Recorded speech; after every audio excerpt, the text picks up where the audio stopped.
he just left. Ephraim, the guy doing the handover, didn't walk me to the door. He didn't offer to show me where the spare propane tanks were kept. He didn't even ask if I had any questions. He just dropped the ring of keys on the counter with a metallic clink, said, "You're all set," and was gone down the winding dirt road before I could even thank him. He didn't even look back. It wasn't rudeness, exactly, more like avoidance, like he was eager to be rid of the place. And by extension, me. The dust hadn't even settled on the countertop when I was alone. The tower itself is functional. 3 stories, mostly wood, smells like pine and old metal. The bottom level is just storage, tools, an axe, a surprisingly large collection of moth-eaten blankets. The second floor is living quarters, a small kitchen, a bunk bed, a table. Not exactly spacious, but clean enough. The third floor is the observation room, all glass and charts and complicated-looking equipment. Right now it's dim, the late afternoon sun filtering through the trees. The air is cooler up here, even with the windows open. Static clings to the back of my throat. I can already feel the loneliness settling in. It's a good job, though. A necessary job. $52,000 in medical bills doesn't pay itself, and Josie's been different since the surgery. Quieter, she smiles, but it doesn't quite reach her eyes. I need to be here, earning. I need to not be around all the time, a constant reminder of everything. This is isolation with a paycheck.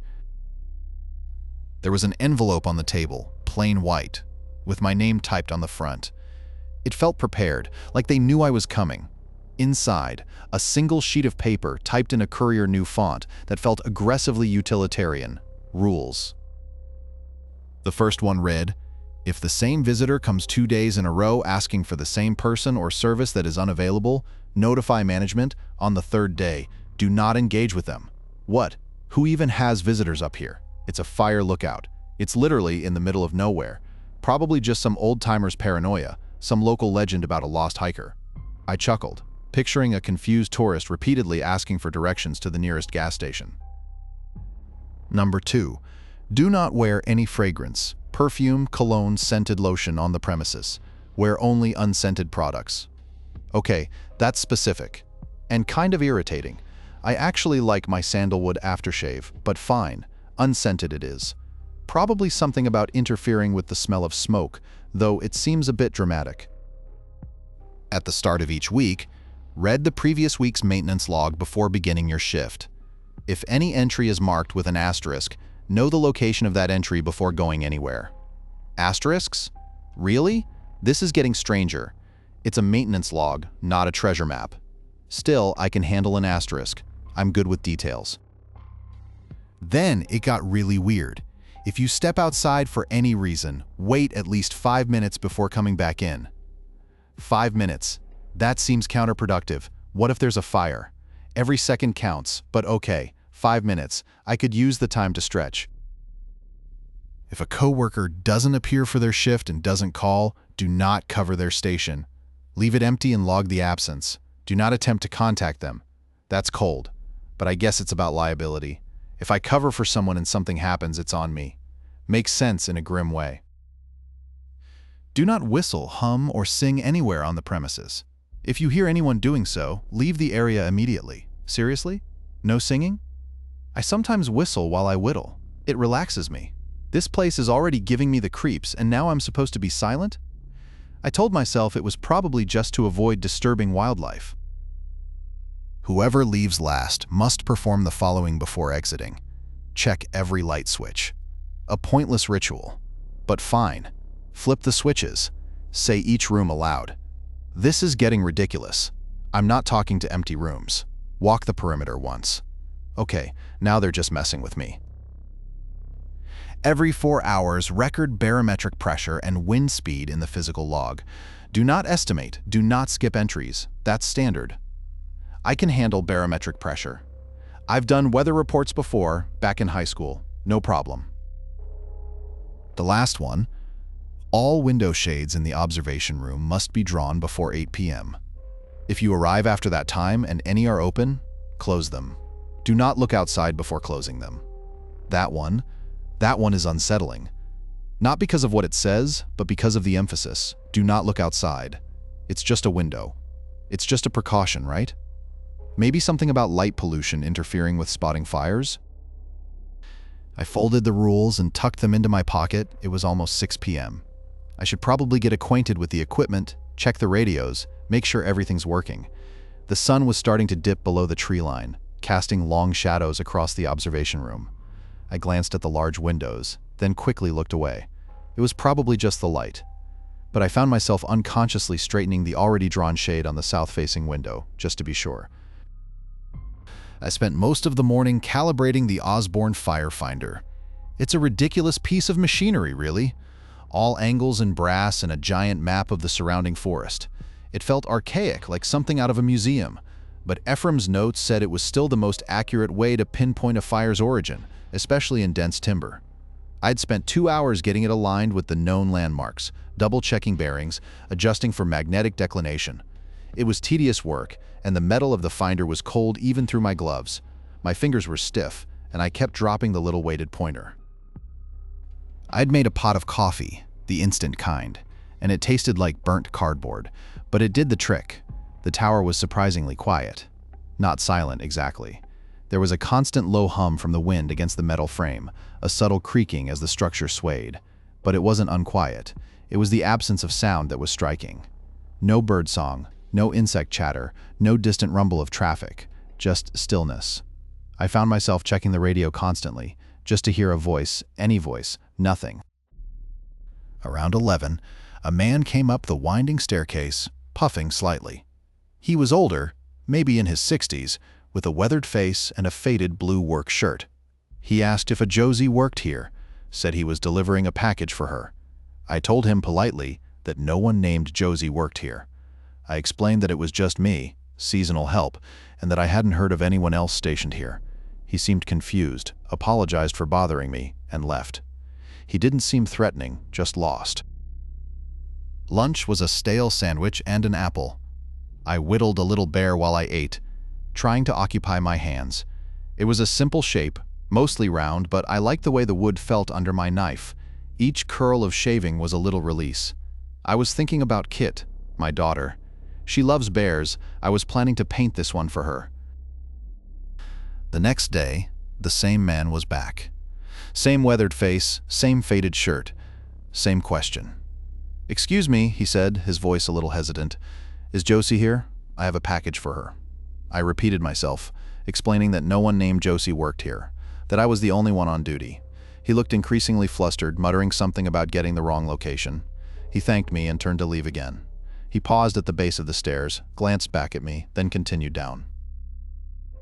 I started to feel uneasy. It wasn't the man himself. He was harmless enough. It was the repetition. The same question 2 days in a row. I remembered something from the Rulebook, a fragment of instruction. If the same visitor asks for the same thing that isn't available, it was vague. The wording swam in my memory, but the overall impression was clear. Don't engage. Something about testing, about persistence, a warning. I dismissed it. Probably just a confused delivery driver. Maybe he'd gotten the coordinates wrong, or his GPS was malfunctioning. People make mistakes. Still, the thought lingered. It felt wrong, like a puzzle piece that didn't quite fit. I rubbed my jaw, the skin rough with stubble. This morning he was there again, before I'd even finished my coffee. He walked straight up to the desk, didn't even look at me, and said, "Is Josie here? I have a package for her." I didn't answer. I didn't meet his eyes. The rule hit me with a sudden, sharp clarity. Not an intellectual understanding, but a physical reaction. A prickling on the back of my neck, a tightening in my chest. It wasn't about a confused delivery. It was about something else entirely, something I didn't understand, but knew instinctively I needed to avoid. I turned to Ursa, the relief worker who was coming in to take my shift. She was just entering the tower. "Ursa," I said, my voice sounding strangely distant. "Can you handle this?" Ursa looked at the man, then back at me, her brow furrowed in confusion. "Handle? What?" "Just talk to him. I need to check the perimeter." I didn't explain. I couldn't. Ursa, ever obliging, stepped forward. "Good morning," she said to the man, her voice bright and professional. Can I help you?" The man didn't respond to Ursa. He just stood there, staring straight ahead, as if he hadn't even registered her presence. Then, without a word, he turned and walked back down the stairs, slowly, deliberately. Ursa watched him go, a puzzled expression on her face. That was odd. I didn't reply. I walked to the perimeter, not to check it, but to get away. I leaned against the cold metal railing, staring out at the trees. The morning sun felt weak, filtered through the heavy canopy. I couldn't shake the image of the man's blank expression. I felt a hollow ache in my stomach, a sense of dread that had nothing to do with fire or faulty equipment. There was no package. There was no Josie, and I had no idea what I'd avoided. I only knew that the feeling of stillness in the tower had deepened, become heavier, more oppressive, and I knew with a certainty that chilled me to the bone that something had changed, something fundamental. I was cataloging the spare parts. It felt important, somehow. Not in a prevent a forest fire way, but in a prove I'm earning my keep way. Boxes of fuses, lengths of hose, replacement bulbs for the firefinder, a surprisingly extensive collection of weather stripping. Each item got a tag, a description, a quantity. It was methodical, boring, and exactly what I needed. It kept my hands busy and my mind mostly quiet. The tower smelled like dust and old wood, overlaid with the faint, clean scent of the pine cleaner I'd used on the kitchenette counter earlier. I'd even wiped down the metal ladder leading to the observation deck, though it hadn't really needed it. It just felt right to impose some order on this isolated place. Gwen had always said I did that when I was anxious. Imposed order, like I could control the chaos by alphabetizing spice racks. I found a box of old topographical maps. They were rolled and tied with faded twine. I carefully unrolled one, smoothing it out on the table. It showed the surrounding forest, meticulously detailed with contour lines and marked trails. The map was dated 1988. It felt connected to something, a previous life of this tower, a history I wasn't a part of. I traced a finger along a faint blue line representing a creek I hadn't noticed from above. I'd used a new hand lotion that morning, something Val had given me as a birthday gift, a small, thoughtful gesture. It smelled of sandalwood and citrus. I hadn't even thought about it until a faint whiff reached my nose as I handled the maps, and then a memory surfaced. A line from the document Ephraim hadn't bothered to discuss. Something about scent, no fragrances, unscented products only. It wasn't a strict warning, not like the thing about the repeat visitor. It was more a suggestion, a precaution. It didn't feel urgent, not immediately. Probably just a safety thing to avoid attracting bears or something. Still, a small seed of unease took root. I hadn't seen a bear yet, but the forest felt watchful. I rinsed my hands thoroughly with unscented soap, scrubbing for longer than necessary. I checked the label on the soap just to be sure. Unscented, I even sniffed my wrists, trying to detect any lingering fragrance. It was faint, almost imperceptible, probably nothing. I went back to the map, determined to focus on the task at hand. But the feeling persisted, a prickling sensation on the back of my neck. I kept glancing towards the doorway, half expecting to see someone standing there. I told myself it was just fatigue, the isolation getting to me. I hadn't had a full night's sleep since I arrived. My shoulder ached from the drive. I was probably just imagining things. I returned to the spare parts, determined to finish the inventory. As I moved from box to box, I noticed something odd. A subtle shift in the air. A feeling of presence. It wasn't auditory, not a sound, more like a pressure. And it seemed to follow me. I'd be sorting through a box of electrical connectors and the sensation would be behind me. I'd turn and nothing would be there. Then as I moved to the next box, the feeling would reappear, always just out of the corner of my eye. I tried to rationalize it. Static electricity, maybe? The metal in the tower conducting some kind of energy? The wind rattling the structure? But none of it felt right. The sensation was too intentional, too focused. It wasn't random, it was as if something was observing me, tracking my movements. I checked the door again, locked. The windows were secured. Everything was as it should be. But the feeling intensified. It felt closer now, more distinct. I could almost sense a shape in the periphery, a dark silhouette against the dim light. I finished the inventory quickly, almost frantically. I carefully stacked the boxes, organizing them neatly in a corner. I wanted to be done, to have something completed, to feel like I had control. I double-checked every tag, ensuring everything was labeled correctly.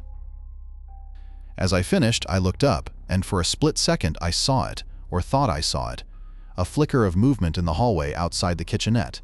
A shadow detaching itself from the wall, just for a moment. It was gone before I could focus on it, before I could even be sure it was there. I didn't go to investigate. I didn't even breathe. I simply sat down heavily on a stool. My heart, not racing, not pounding, but slowing, becoming heavy and sluggish in my chest. I stared at the floor, focusing on the grain of the wood. I knew, with a chilling certainty, that I had to stay perfectly still.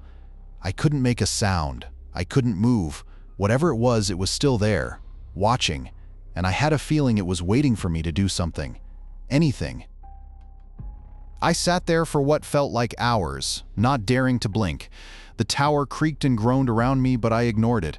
I focused on my breathing, trying to slow it down, to make it as shallow as possible. I felt a cold sweat break out on my forehead. My legs began to ache. Finally, after an eternity, the feeling began to recede. The pressure lifted. The sensation of being watched faded. But it didn't disappear entirely. It lingered, a subtle undercurrent of unease. I stood up slowly, cautiously, testing my legs. They were stiff and shaky. I went to the kitchenette and made myself a cup of coffee, my hands trembling slightly as I poured the water. I added nothing to it. No sugar, no cream, just black coffee. I drank it slowly, deliberately, trying to calm my nerves. It tasted bitter and metallic. I needed to write it down. Not to record it for anyone, not to analyze it, but just to get it out of my head. But I couldn't. The logbook was on the table, within easy reach, and I couldn't bring myself to approach it. I couldn't risk drawing attention to myself again. So instead, I began to sharpen a piece of wood. I found a small block of basswood in my bag, left over from a project I'd started for Kit. I needed to occupy my hands. I needed to focus on something tangible. I started to carve a small bird, a wren, maybe, or a sparrow. I wasn't sure yet. It didn't matter. The important thing was to keep carving, to keep moving, to keep pretending that everything was normal. But it wasn't normal. And I knew with a growing sense of dread that it would never be normal again. And I knew too that whatever had been watching me wasn't gone, it was just waiting. The chipped formica of the kitchenette table felt cool under my forearms. I was sorting through the packets of instant oatmeal, trying to figure out which ones were still within their expiration dates. It felt important, a small victory against the creeping sense of helplessness. Josie, Ephraim, the lotion, it all felt like static, a scrambling signal I couldn't quite tune out. Oatmeal, though, was solid, practical, something the kids would actually eat. The tower itself was quiet. The wind hadn't picked up yet, just a low hum against the metal siding. I'd made a note to check the weather radio, but hadn't gotten around to it. I'd also meant to oil the hinges on the access ladder outside. They were starting to squeak again, and that sound, amplified by the metal structure, would drive me insane over the next few weeks. Small things. That's what I needed to focus on. Small things I could actually do. I found 3 packets of apple cinnamon, 2 maple brown sugar, and 1 lonely packet of plain. Not a bad haul, considering I stacked them neatly, separating the flavors. It wasn't exactly a productive morning, but it was something. A little bit of order in a place that was rapidly becoming less orderly in my mind. Then I remembered the logbook, the weekly maintenance log. I'd been putting it off, honestly. It felt like inviting the weirdness closer, but I knew I had to do it. I'd read the initial instructions when Ephraim left. Something about documenting any repairs, any issues with the equipment, anything out of the ordinary. I hadn't found anything out of the ordinary, yet. But that didn't mean it wasn't coming. The logbook was a thick, spiral-bound thing, covered in faded green fabric. Ephraim's handwriting was small and precise, almost clinical. He'd filled out the previous week's entries in meticulous detail. Checked the radio transmitter, inspected the firefinder, lubricated the rotating mechanism, topped up the propane tank. Standard stuff. I flipped to the last entry. It was dated last Friday. East corridor light fixture flickering, work order submitted. And next to it, a small tight circle drawn in black ink. My stomach tightened. That's new. I hadn't noticed the circling before. It wasn't a standard notation. I went back and reread the instructions Ephraim had left. There was something about marked entries. I found the page, crumpled and stained with coffee. At the start of each week, read the previous week's maintenance log before beginning your shift. If any entry is marked with a specific symbol, an asterisk, a bracket, or a circle, know the location of that entry before going anywhere. Know the location. Before going anywhere, it sounded odd, paranoid even.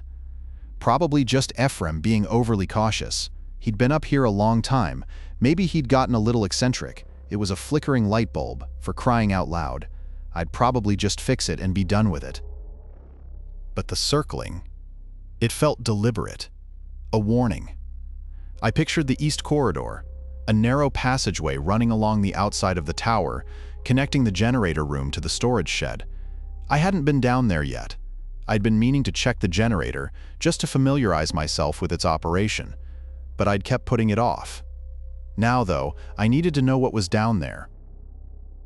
I grabbed my flashlight and a small toolbox.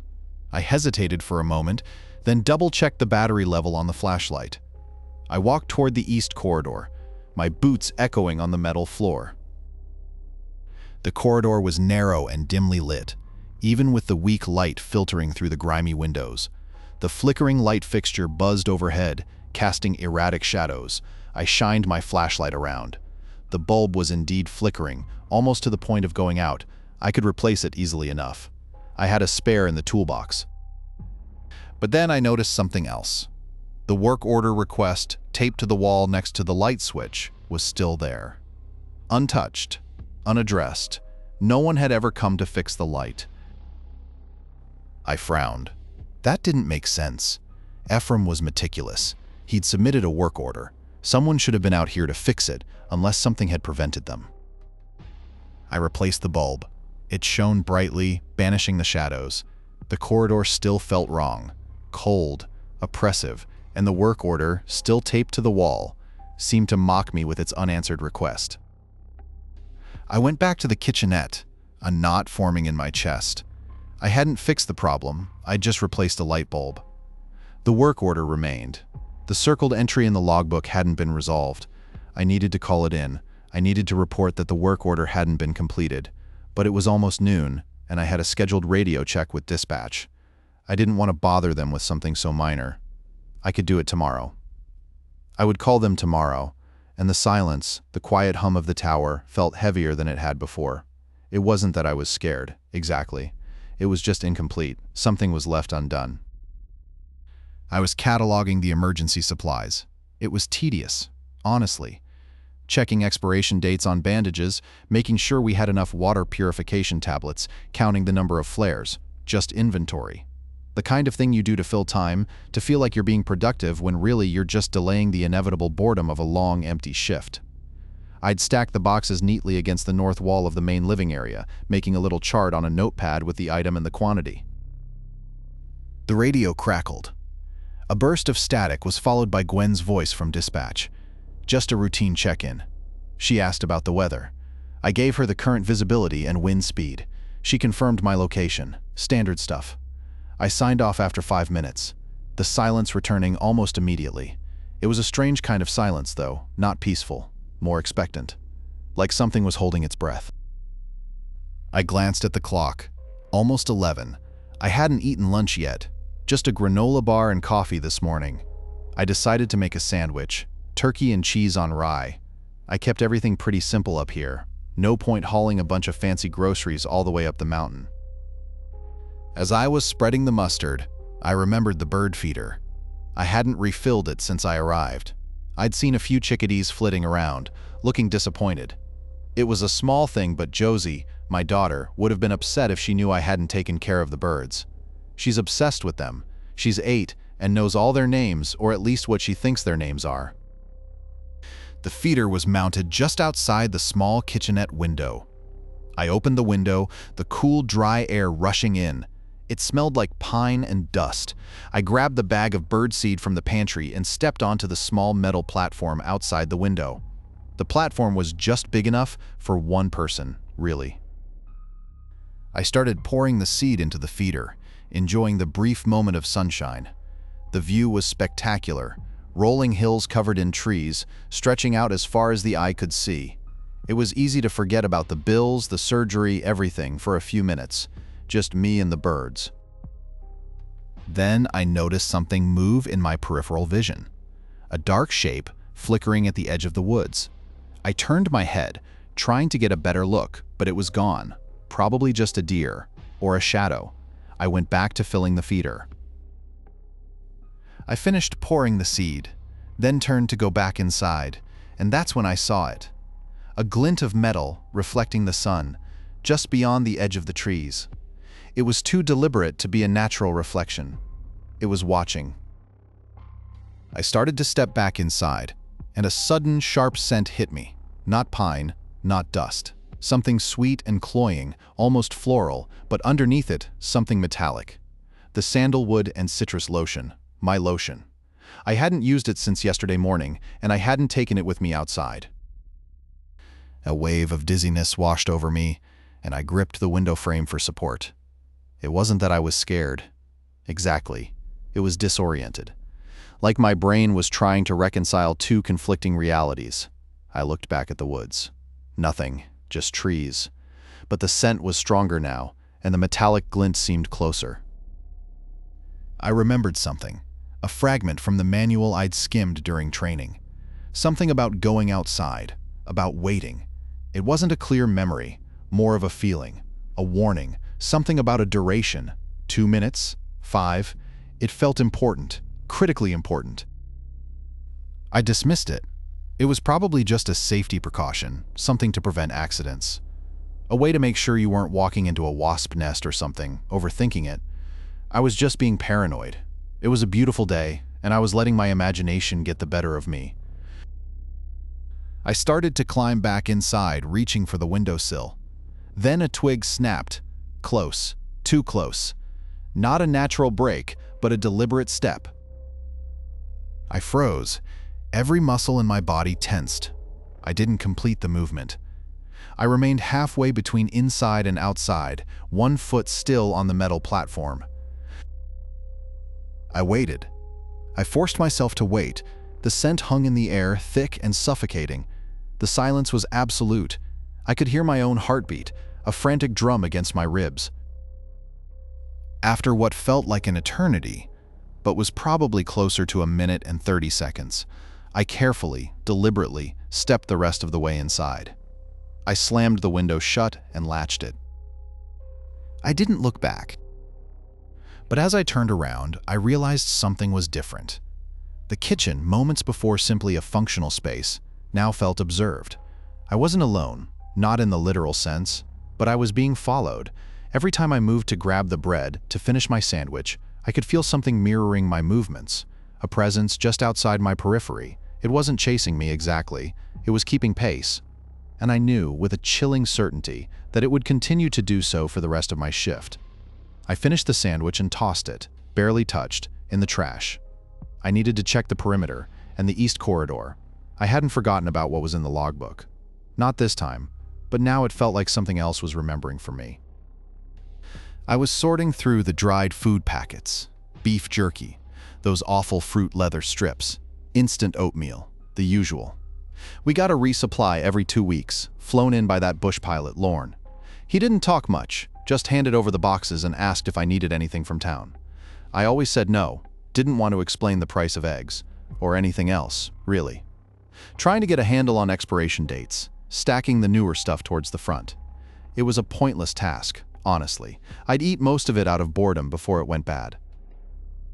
The tower was quiet. Not the peaceful quiet of a still forest, but a hollow quiet, like something was holding its breath. It wasn't the feeling of being watched, not exactly. That had settled into a background hum, something I was starting to filter out. It was more a pressure. Like the air itself was waiting for something to happen. I rubbed my temples, probably just the altitude, and the lack of real coffee. The instant stuff tasted like burnt dirt. I'd been at it for maybe 20 minutes, categorizing and stacking, when the radio crackled. Static first, then Ephraim's voice, tinny and distorted. "Caius, you there?" "Yeah, Ephraim, I read you." "Just checking in. Everything okay up there?" "Yeah, fine. Quiet. Just doing inventory." A pause. "Listen, Kit didn't show for his shift. Down at North Ridge, and he hasn't been answering his radio. We've been trying him for an hour." My stomach did a slow roll. Kit. He was a young kid, just out of high school, doing this to save up for college, earnest, always asking about the best way to report cloud formations. "Has anyone gone to check on him?" I asked. "Sergio's heading up there now, but it's a long drive. It's getting dark. Look, they want me to ask if you'd cover North Ridge tonight. Just until Sergio gets there, make sure everything's secure." Cover North Ridge. It wasn't my problem. My shift was here, at Black Peak. I looked around the small kitchen, at the half-eaten sandwich I'd abandoned earlier, at the stacks of dried food. I thought about Josie, about the insistent questions, the way that old man kept asking for someone who wasn't there. It felt connected, a tiny, illogical prickle at the back of my neck. I pushed the thought away. It was just coincidence. Kit probably just slept through his alarm, or his truck broke down. People missed shifts. It happened. I told myself it happened all the time. Covering a shift for a few hours wasn't going to hurt anyone. It was the neighborly thing to do. I don't know, Ephraim. I'm supposed to be here." "Come on, Caius. It's just for tonight. We really need someone up there. It's a standard protocol, you know. We cover for each other." He didn't mention the manual. He didn't mention anything about absences, but I did. A memory surfaced, not a clear recitation, but a pressure behind my eyes, a feeling of dread. Something about leaving a station empty, something about not filling in. A vague warning that felt heavy and specific at the same time. All I could recall was a sense of consequence, a feeling that covering for someone wasn't just a courtesy, it was a violation. I tried to articulate it, to explain why I was hesitant, but the words wouldn't come. It sounded ridiculous, even to me. Just a weird feeling, a hunch. I couldn't tell Ephraim I think covering your shift might unleash something terrible. He'd think I was cracking up. I'd probably start to think I was cracking up. "Ephraim," I said, my voice sounding strained even to my own ears. I can't cover North Ridge." There was a long silence. "What? Caius, are you feeling okay? You sound off." "I'm fine. Just, I can't. I need to stay here, at Black Peak." It felt like a physical effort to say the words. "Look, I'm not going to argue with you, but this is really unusual. You're going to have to put it in the log, explain why you refused a direct order." "I will." "All right, fine. Sergio says he's about an hour out. Just keep an eye on things. And Caius?" "Yeah?" "Don't go wandering. Stay inside the tower. Understand?" "I understand." I killed the transmission, my hand still hovering over the transmit button. The silence that followed was different now. It wasn't just the quiet of the forest or the hollow stillness of the tower. It was the silence of a decision made, a line crossed.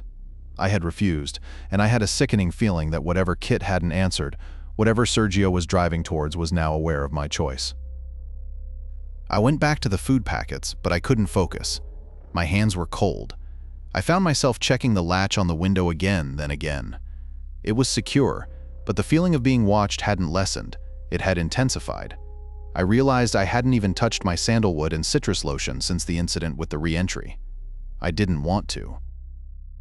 I opened the maintenance log, a worn spiral-bound notebook, and wrote, "Refused request to cover North Ridge shift. Reason unspecified." It felt insufficient. A pathetic attempt to explain something I couldn't even articulate. I closed the log and leaned against the cool metal of the tower wall, the east corridor. I hadn't checked the east corridor. I should check the east corridor, but I didn't move. Not yet. Instead, I started whittling.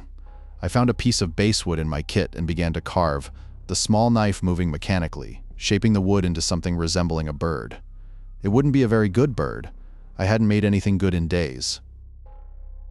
I was inventorying the first aid kit. It wasn't a real inventory, not like a professional one, more of a reassurance exercise.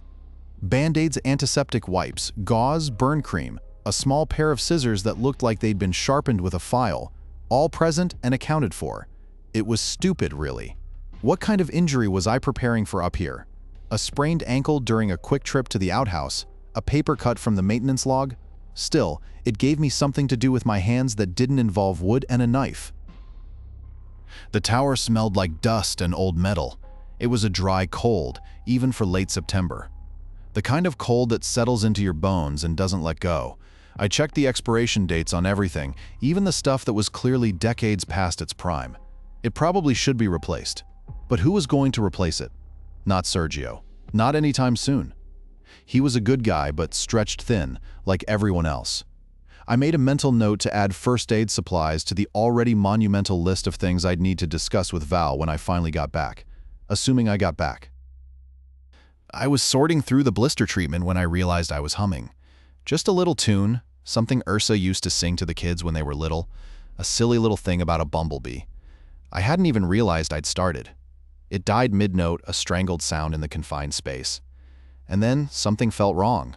Not the same wrongness as before, the one that had settled in after refusing Sergio's request. This was different, sharper. A prickling sensation on the back of my neck that had nothing to do with the cold. My first thought was the pressure. The pressure of being alone, of the financial strain, of worrying about Eleanor. It was getting to me. I was just anxious, projecting my stress onto nothing. A quiet tower, a few creaks and groans in the wind. That's all it was. I was being ridiculous. I needed to focus. I needed to finish the inventory. I needed to get through this shift. I needed to make sure there was enough money coming in to keep the lights on. But the feeling didn't dissipate. It intensified. It wasn't a sound, exactly, but a vibration. A subtle resonance in the metal floor beneath my feet. And then, a fragmented recollection. Something from the orientation materials. Something I'd skimmed over in my haste to get up here and start earning. Something about sounds, a prohibition, a warning. It wasn't a clear memory, just a splinter of an idea. Don't make noise. Something about attracting attention. I stood up so quickly I knocked over the box of bandages. They spilled across the metal table, a white scattering against the dull gray. I didn't bother picking them up, I just stopped, completely still. My breath hitched in my throat. I hadn't realized how loud my own breathing sounded. The east corridor. I hadn't checked it, the circled entry in the log. I hadn't even glanced in that direction. It was just beyond the break area, a narrow passage leading to the emergency radio and the equipment shed. I hadn't wanted to look. I hadn't wanted to acknowledge it. But now, the silence felt expectant. Like the tower itself was holding its breath. Every shadow seemed deeper, every creak of the metal structure more deliberate. I could feel the weight of the air, pressing in on me. I didn't think. I didn't analyze. I didn't try to rationalize. I simply turned and walked in the opposite direction, away from the east corridor, away from the silence. I went to the small kitchenette and began making a cup of instant coffee, forcing my hands to move, to perform a mundane task. The coffee tasted like ash, but I drank it anyway. I didn't look back. I didn't dare. The unsettling feeling remained, but it was muted, somehow, contained, as if whatever it was, whatever I'd narrowly avoided triggering, had retreated, for now. The log. I needed to add something to the log. I found a clean page and, with a shaky hand, wrote, "East corridor remains uninspected." Then, underneath, a single, involuntary addendum, "Unsettled." I capped the pen and put it down. I wasn't going near the east corridor, not tonight, not ever, if I could help it. And I wouldn't sing. I wouldn't hum. I wouldn't even whistle, not up here, not anymore. I was sorting the maps, old topographical surveys of the surrounding forest rolled and tied with faded ribbon. They weren't really useful for spotting fires. The satellite feed was far more accurate, but the regional supervisor, Val, insisted we keep them organized. She said it was about maintaining a connection to the land, to the history of the job. I mostly suspected it was busy work, a way to justify having someone sit up here all summer. The maps smelled like dust and something else. Something vaguely floral and sweet, like potpourri left too long in a drawer. It was a comforting smell, actually. Familiar. I smoothed out a section showing the Blackwood Preserve, tracing the contour lines with my finger. It reminded me of the maps my grandfather used to have, the ones he'd pore over while planning fishing trips. He'd always promised to take me to Alaska. He never got around to it. I'd been at it for nearly an hour, carefully re-rolling each map, tying the ribbons, and stacking them neatly in the wooden cabinet. It was the kind of mindless task that let my thoughts drift without actually accomplishing anything. I was thinking about Clara, about the physical therapy appointments she still had, about the bills piling up even though I was working. The tower was supposed to be a distraction, a way to escape all that for a few months. It wasn't entirely working. The radio crackled, startling me. It was Sergio checking in from headquarters. Just a routine check-in, asking about visibility, wind speed, and any signs of smoke. Routine was good. Routine was safe. I gave him the standard report, keeping my voice even and calm. He signed off, and the silence returned. A deeper silence than before, maybe. Or maybe I was just noticing it more. The shift change was scheduled for 6. Lorne was coming up to relieve me. I glanced at the clock. 5:45. Time to start the final checks. The last out ritual, as the manual called it. I remembered reading about it during my initial training, back at headquarters. It felt odd, even then. A bit superstitious. But the manual was clear. Whoever left last had to do 3 things, in order. Check every light switch, say each room aloud, and walk the perimeter once. Don't leave without completing it. The phrasing stuck with me. Don't leave without completing it. It wasn't a suggestion. I started with the lights. Kitchen off. Break area off, bathroom off, the bedroom, where I'd been trying to read before the maps, off. Each flick of the switch felt heavier than it should have. I told myself it was just fatigue. It had been a long summer, and the isolation was starting to wear on me. It's just a checklist, I thought. Just a silly checklist. Then came the rooms. Kitchen, I said, my voice echoing slightly in the small space. Break area, bathroom, bedroom. Each word felt forced, unnatural. I hadn't spoken aloud to anyone but Sergio in almost 12 hours. It felt like I was performing for an empty audience. I paused before the final room, the observation deck. Observation deck. It sounded hollow, lost in the vastness of the surrounding forest. The perimeter was the worst. The metal grating of the walkway was cold under my boots. The wind had picked up, whistling through the railings. It was almost dark now, and the forest below looked like a black, undulating sea. I forced myself to walk slowly, deliberately, tracing the circumference of the tower. I kept telling myself it was just a precaution, a way to ensure everything was secure, a way to avoid what? I didn't even know what I was avoiding. Halfway around, I stopped, just for a moment, and that's when I saw it. A flicker of movement at the very edge of my vision, down in the trees, maybe a quarter of a mile away. A dark shape, moving parallel to the tower. It wasn't an animal, it was too purposeful, too steady. It was mirroring my pace, matching my movements. I hadn't consciously registered walking at a particular speed, but it was. And whatever was down there was doing the same. I told myself it was a trick of the light, a distorted shadow cast by the trees. The wind was playing tricks on my eyes. I was tired, stressed, and letting my imagination run wild. It was probably just a deer or a coyote, but even as I said the words, I knew it wasn't. The shape was too defined, too human-like. It wasn't running or bounding or scattering. It was simply walking, keeping pace with me, around the perimeter of the tower. I finished the perimeter walk, my legs moving on autopilot. I avoided looking down, focusing on the metal grating beneath my feet. I told myself it was gone, that I'd imagined it, that it was just the isolation getting to me. But I knew, deep down, that it hadn't been my imagination. I unlocked the door and stepped out into the cool night air. I didn't look back. I wasn't supposed to. I didn't complete the ritual properly. I'd said observation deck but hadn't actually looked out. I'd rushed it. I'd been careless. The drive down the mountain was uneventful, but I couldn't shake the feeling of being watched. Every time I glanced in the rearview mirror, I thought I saw a flicker of movement in the trees. I told myself it was just headlights from other cars, but the road was empty. I got home late. Clara was already asleep. I didn't wake her. I just went into the kitchen, made a cup of tea, and sat at the table staring out the window. The dark outline of the trees seemed to press in on the house. I felt a cold dread creeping into my bones. I hadn't just skipped a step in the ritual. I hadn't just missed a detail.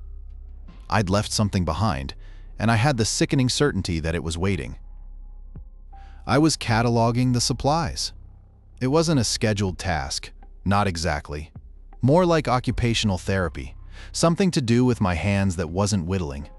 Clara had mentioned, during one of our increasingly brief phone calls, that I needed to find healthier coping mechanisms. Whittling apparently was not it. She meant the medical bills, I knew. The quiet, constant pressure of them. So I was going through the pantry, making a list of everything. Canned peaches, powdered milk, enough oatmeal to survive a minor apocalypse. It was a pointless exercise, really. We wouldn't be surviving any apocalypses up here, just existing. The pantry itself was surprisingly well stocked. Whoever had been here before, Josie, the one everyone kept asking about, had been prepared. Or maybe the Forest Service just rotated supplies diligently. I found a stack of the logbooks, the official record of observations, thick, spiral-bound volumes with faded green covers. I'd glanced at them before, mostly to confirm the radio frequencies, but hadn't really looked. Boredom, I guess. I pulled one down, dated for the spring of 2018. The entries were meticulous. Wind speed, visibility, cloud cover, any smoke sightings. It was all very official, very by the book. Then I saw it. An entry scrawled in a different ink, a darker blue than the standard black. East Corridor, static buildup, not atmospheric. The date was April 17th. Below it, another entry a week later. Static intensifying, interference with radio, patterned, repeating, and then a third, just a few days after that. Figures in the static, impossible geometry, avoid corridor. I snorted. Figures in the static. Some lookout operator with an overactive imagination. Probably homesick. The isolation does things to people, I thought. I was feeling it myself, and I'd only been here for 2 weeks. I ran a hand through my hair, the sandalwood and citrus lotion still faintly on my skin. It probably wasn't helping things, this scent. I'd almost forgotten about that, about the feeling that something noticed it. But it was a small comfort, a reminder of Clara, of home. I shouldn't stop using it just because of a few feelings, just because of the logbook ramblings of some long-gone firewatcher. Then I flipped to the next page. A neatly typed addendum pasted in with what looked like archival tape. Regarding entries dated April 17th through April 24th, 2018, operator Josie Miller was subject to a mandatory psychological evaluation following these reports. No anomalies were detected. All entries are to be considered unreliable. Maintain regular logging schedule, do not deviate. I closed the logbook, right? A case of cabin fever, a stressed-out employee. Standard procedure, I was letting it get to me too. I needed to focus on the job, on the practicalities. I glanced at the clock. 2 o'clock, time for the readings. The log stipulated, and I remembered glancing at it in the orientation packet. Something about regular readings. Every 4 hours, record wind speed, visibility, temperature, and something about atmospheric disturbances. It didn't specify what kind of disturbances. Probably just meant cloud formations. I hadn't been diligent about it, to be honest, just scribbling down approximate numbers. But now, with the logbook open in front of me, the typed addendum staring back at me, I felt a prickle of something uneasy. It wasn't fear, exactly. More like corrective action, a sense that I needed to do things right, the way they were supposed to be done. It was an odd feeling, almost compulsive. I grabbed the anemometer, the thermometer, the visibility gauge. I stepped out onto the observation deck, the wind biting at my face. It was clear today, crisp and cold. The forest stretched out below, a carpet of green and gold. I took the wind speed reading, carefully noting the number in the logbook, then the temperature, then the visibility. But when it came to the atmospheric disturbances section, I froze, because there was something. Not a cloud formation, not exactly. It was a shimmering, almost imperceptible distortion of the air, just at the edge of my vision, in the direction of the east corridor. A heat haze, maybe, but it wasn't radiating heat. It felt wrong. And then I remembered the addendum. Maintain regular logging schedule. Do not deviate.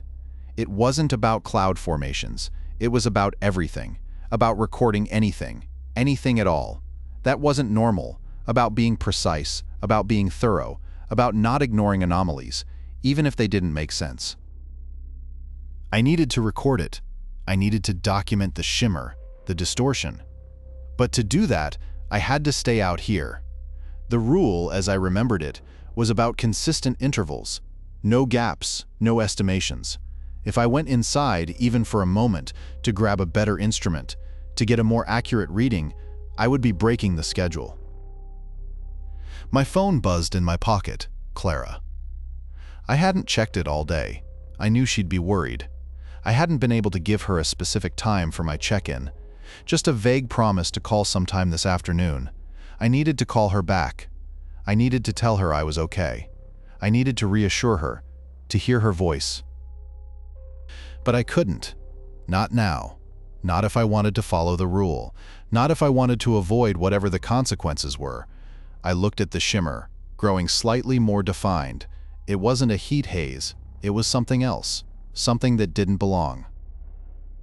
I forced myself to write. 2 o'clock, atmospheric disturbance, east corridor, shimmering distortion, no discernible pattern. Appears static in nature, visibility obscured. It felt inadequate, a pathetic attempt to capture something that defied description. But it was something. It was enough. For now. I finished the entry, closed the logbook, and stood there, on the observation deck, the wind whipping around me. The call from Clara went to voicemail. I didn't bother leaving a message. The shimmer in the east corridor hadn't disappeared. It was still there waiting, and I was stuck here, logging the silence, watching it grow. The smell of sandalwood and citrus felt cloying, oppressive. I hadn't realized how much I relied on it. Now it just felt like a beacon. I was inventorying the first aid kits. It wasn't a glamorous task, but it was something to do. And it was a good excuse to be in the main room, away from the observation deck and the shimmer. I hadn't seen it again since I logged it, but I kept expecting to. I checked the expiration dates on the bandages, the antiseptic wipes, the burn cream. Mostly it was all fine. Josie had been meticulous, which was ironic considering everything. It was late. Later than I realized, I hadn't been keeping track of the time. Not really. The days just bled into each other up here. The radio crackled with static, a lonely sound. I glanced at the clock on the wall. It was 7:53. I'd planned to eat something, maybe heat up one of those awful prepackaged meals, but I'd gotten lost in the inventory. I'd need to get to it soon. I was starting to feel that hollow ache in my stomach. The one that wasn't hunger, exactly, but a kind of emptiness. Like my body was reminding me it needed something. I finished with the last kit, neatly stacking the supplies, everything accounted for. I stood up, stretching my back.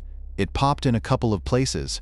I really needed to remember to do those exercises Clara had shown me, the ones she said would help with my posture. I hadn't even thought about them in weeks.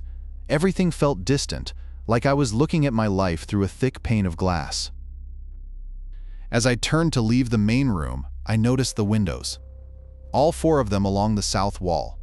3 of them were open, just a crack, letting in the cool night air, which was odd. I always closed them before dark. It wasn't a conscious decision, exactly, more of a habit.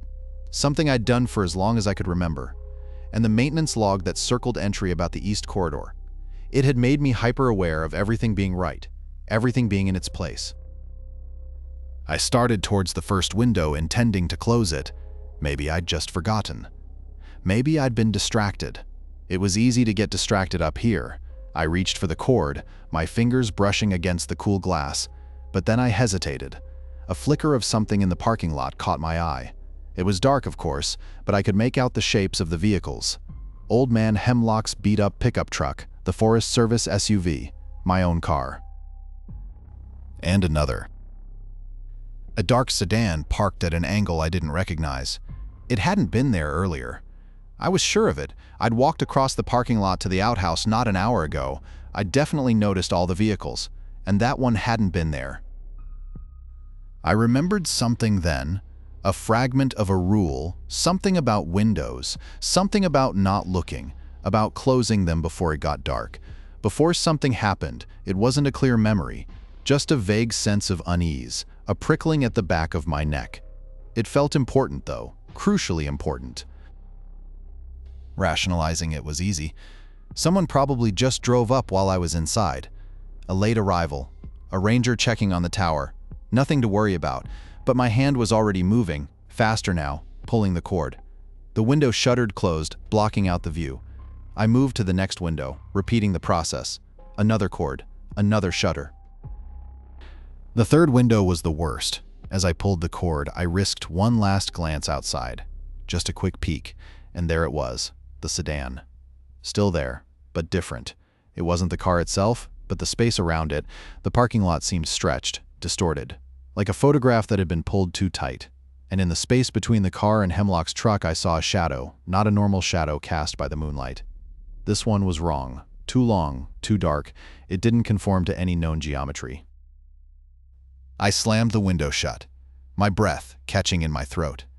The cord snapped back against the wall. I stood there for a moment, trembling, my hand pressed against the glass. The sandalwood and citrus lotion suddenly smelled acrid, like something burning. I hadn't noticed how strong it was. I hadn't realized how much I had put on. I backed away from the windows, slowly, carefully. I needed to get the logbook. I needed to document this. But not now. Not yet. Now I needed to get away from the south wall. Away from the windows, away from whatever was out there.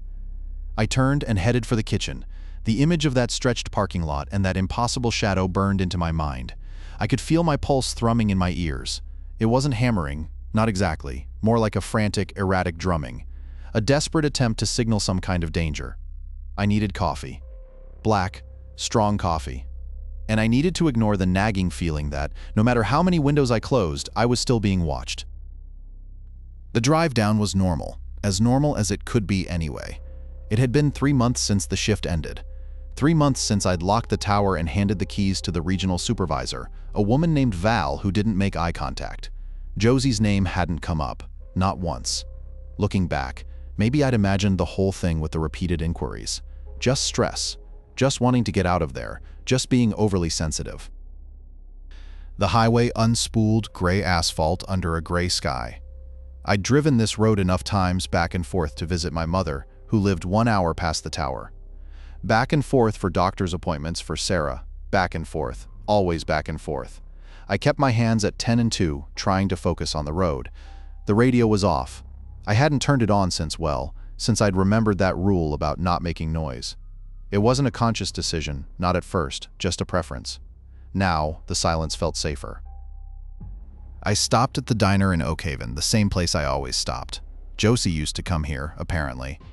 I remembered Val mentioning it. It was a small town. Everyone knew everyone else's business. I ordered coffee and a slice of apple pie. The waitress, a woman with tired eyes and a name tag that read Gwen, didn't smile. I didn't either. The pie was good, but I couldn't taste it properly. I kept glancing at the windows, not because I expected to see anything, just checking. It had become a habit. Every window, every doorway, every reflective surface. I'd find myself scanning for distortions, for shadows that didn't quite fit. It was ridiculous, I knew, but I couldn't stop. I got back on the road. The remainder of the drive was mostly uneventful. Sarah was waiting for me when I pulled into the driveway, her face lighting up as she ran to the car. "Daddy!" she shouted, and I hugged her tightly, burying my face in her hair. It smelled like strawberries and sunshine, a normal smell, a good smell. But even as I held her, I was aware of the windows. The kitchen window, the living room window, the windows upstairs. I counted them silently, checking their alignment, making sure they were all right. Sarah pulled away, giggling. "You're squeezing too tight." I loosened my grip, forcing a smile. Everything was fine. Everything was back to normal. Sarah was doing well. Her mother was recovering. The medical bills were still very high, but manageable. I'd even started whittling again, small wooden animals for the kids. Later that evening, after Sarah was asleep, I found myself wandering around the house, drawn to the windows. I checked each one, making sure the blinds were fully closed, the curtains drawn tight. It wasn't about darkness or privacy, it was about balance, about making sure everything was aligned, about eliminating any potential distortion. I caught my reflection in the glass of the dining room window. I looked tired, older. The lines around my eyes seemed deeper. I hadn't noticed them before. I raised my hand, slowly, and traced the outline of the window frame with my fingertip. The glass was cool to the touch. Then, without thinking, I started measuring the distance from the top of the window to the sill, the width of the frame, the angle of the blinds. I didn't know why I was doing it. I just had to. It was an impulse, a compulsion. I continued measuring room after room, each window the same. Each measurement meticulously recorded in my head. It wasn't about finding something wrong. It was about needing to know, about needing to be certain, about needing to correct. I paused in the hallway, looking out the front window. The street was dark and quiet. The only light came from the porch lamp, casting long, distorted shadows. I found myself reaching for a tape measure, even though I had no intention of using it, just holding it, feeling the cool metal in my hand. And then, I realized I couldn't stop. I couldn't stop checking. I couldn't stop measuring. I couldn't stop aligning. It wasn't a choice anymore. It was just something I did. Every room, every window, every time. Even now, even as I stand here at the window, the tape measure clutched tightly in my hand. Even as I know, with a chilling certainty, that it will never end.